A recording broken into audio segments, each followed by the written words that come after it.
স্বাধীনতা দিবস মানে শুধু পতাকা, প্যারেড আর গান নয়। ৭৯ বছর আগে আমরা দেশের পরাধীনতার শেকল ভেঙেছি, কিন্তু আজও আমরা আরেক শেকলে বাঁধা, আর তার নাম হলো চিনি। হ্যাঁ, ঠিকই শুনছেন, চিনি, সুগার।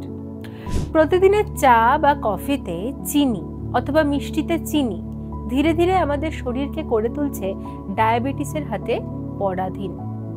এর পরিণতি যে কি ভয়ঙ্কর হতে চলেছে তা অনুমান করতে পারছেন না। তাই এই 15ই আগস্টের দিন থেকে সারা জীবনের জন্য আসুন আমরা শরীরকে স্বাধীনতা গিফট করি। ভারতে প্রতি 10 জনে 1 জন ডায়াবেটিসে আক্রান্ত। চিনি বেশি খাওয়া মানেই রক্তে গ্লুকোজ বেড়ে ইনসুলিন রেজিস্ট্যান্স। ফল হার্ট, কিডনি, চোখ সবকিছু বিপদে। শুধু বয়স্ক নয়, আজকাল তরুণরাও আক্রান্ত হচ্ছেন। তাহলে এর হাত থেকে কিভাবে মুক্তি পাবেন?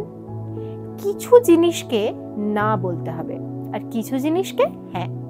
যেমন চা কফিতে টোটালি চিনি বাদ দিন, ঠান্ডা সফট ড্রিঙ্ক বা কোল্ড ড্রিঙ্ক এবং প্যাকেটে থাকা ফলের জুস এড়িয়ে চলুন। মিষ্টির বদলে ফল খান। প্রতিদিন 30 মিনিট হাঁটুন বা যোগ ব্যায়াম করুন।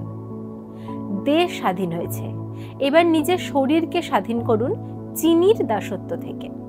এই স্বাধীনতা দিবসে নিন স্বাস্থ্যকে স্বাধীন করার শপথ। ভিডিওটি ভালো লাগলে লাইক করুন।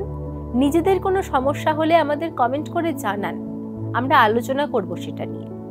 প্রিয়জনদের সচেতন করতে ভিডিওটি শেয়ার করুন আর হ্যাপিয়েস্ট হেলথ বাংলাকে সাবস্ক্রাইব করতে ভুলুন।